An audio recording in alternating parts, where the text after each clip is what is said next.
Salut, ça va? Imagine, tu suis un tout petit chemin noir sur ta carte, pensant faire une randonnée pépère, tranquille, et bam!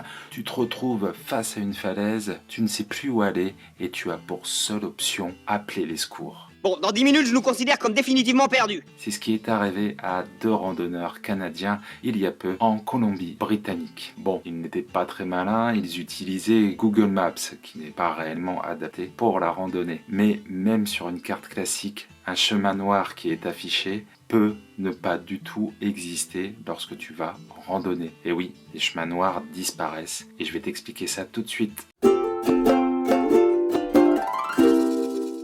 Bienvenue sur Hélico Rando, je m'appelle Manu, je sors une vidéo par semaine sur l'univers des loisirs en plein air et plus particulièrement la randonnée. Si tu ne me connais pas, si ce n'est pas déjà fait, je t'invite à t'abonner, à mettre un pouce et à partager auprès de tes amis. Il y a quelques semaines, je sortais une vidéo concernant la fermeture d'une partie du parc des Hautes-Chartreuses. Et le moins que l'on puisse dire, c'est que cette vidéo a fait débat. J'ai vu vos commentaires passionnés et j'étais assez étonné d'ailleurs de voir que beaucoup d'entre vous ne savaient pas que la plupart des chemins de randonnée étaient sur des domaines privés et que les forêts étaient également des domaines privés. Et c'est également le cas des chemins noirs. Alors, qu'est-ce qu'un chemin noir? Sylvain Tesson l'explique très bien dans son livre sur les chemins noirs et dans son adaptation cinématographique. J'en parle d'ailleurs dans cette vidéo. Les chemins noirs, c'est simple, vous regardez sur une carte IGN, les tout petits chemins noirs, un trait très fin, souvent en pointillé. Ça, c'est un chemin noir. Et d'ailleurs, restez bien jusqu'à la fin de la vidéo, je vais vous donner 2-3 astuces concernant les chemins noirs et leur lecture sur une carte IGN. Alors, je venais de sortir la vidéo sur la fermeture d'une partie du parc des Hautes-Chartreuses et je tombe sur un article dans le journal qui parle de la lente disparition, la disparition des chemins noirs. Alors un article très intéressant où j'ai appris plein de choses et j'ai appris également pourquoi ces chemins disparaissaient. Et c'est vrai que je pense que ça vous est tous arrivé de voir un chemin sur une carte et d'arriver à la fin de votre chemin de randonnée, vous voulez bifurquer sur ce chemin, il n'existe plus, vous tombez face à une forêt ou face à une propriété privée. Oui, mais pourquoi? Qui gère ces chemins? C'est ce que nous allons voir. Alors en l'espace de 40 ans, c'est plus de 200 000 km de chemins noirs qui auraient disparu. Ces chemins noirs, pour la plupart, existent depuis des siècles et appartiennent tous à quelqu'un, que ce soit un propriétaire privé ou une collectivité publique. Ces chemins noirs, nous les empruntons couramment, nous, randonneurs, puisqu'ils sont souvent sur des parcours de randonnée ou en prolongation d'itinéraires. Bref, ils nous sont très utiles. Alors au 19e siècle, ces chemins qu'on appelle aujourd'hui chemins noirs étaient inaliénables et faisaient réellement partie du patrimoine rural.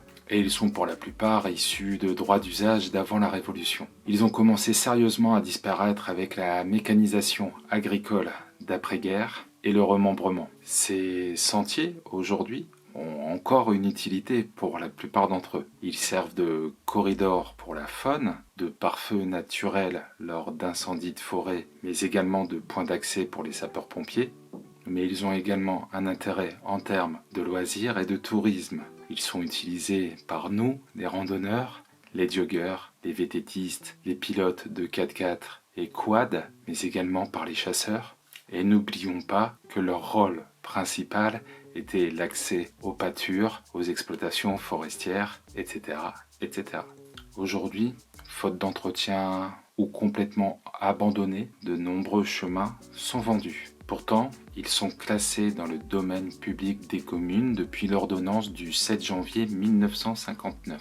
Certains villages, faute de moyens, n'hésitent plus à revendre ces chemins noirs. Aujourd'hui, les dossiers d'enquête d'utilité publique que lancent les communes qui souhaitent aliéner leurs chemins ruraux s'amoncellent. De nombreuses associations font un travail de fourmi pour juger de l'utilité ou non d'un chemin qui va être revendu à un propriétaire privé. La SAFER, sous tutelle du ministre des Agricultures et des Finances, est également sensibilisée sur ce point. L'autre raison de la disparition des chemins noirs et leur accaparement illégal par des riverains qui, pour jouir à un peu plus de tranquillité ou pour agrandir leur propriété, se les approprient progressivement en bloquant leur accès par des barbelés, des troncs d'arbres couchés ou tout simplement en laissant la végétation envahir le sentier. Ces riverains, bien informés de leurs droits, arrivent à faire jouer en justice leurs droits de prescription trentenaire et deviennent de ce fait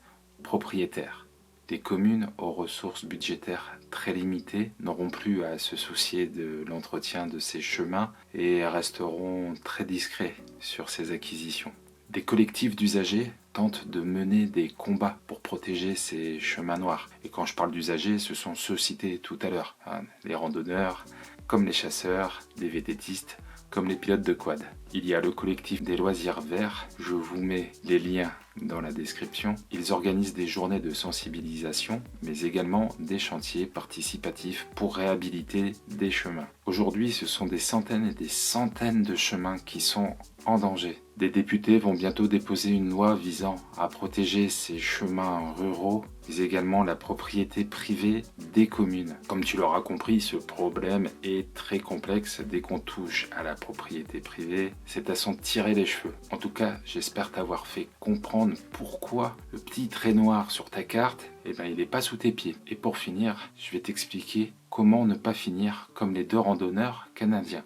Premièrement, n'utilise pas Google Maps, ce n'est pas réellement une application dédiée à la randonnée. Des applications de randonnée, il en existe plein. Mais le plus important, ça va être le fond de carte que tu vas utiliser. Bien évidemment, je ne saurais trop te recommander les cartes IGN qui sont mises à jour régulièrement. Tu peux également utiliser les cartes fournies par Géoportail. Mais un point que tu ne dois pas oublier, concernant les chemins noirs, ce ne sont pas des points de repère.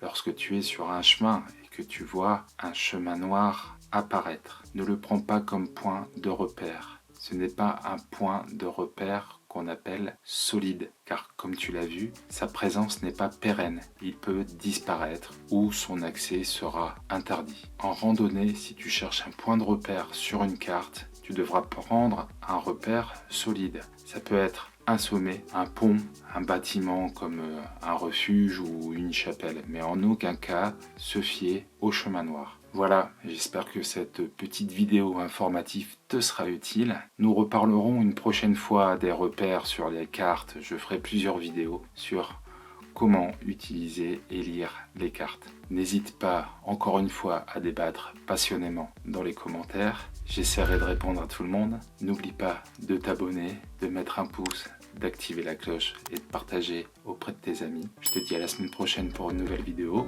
Prends soin de toi sur les chemins. Ciao.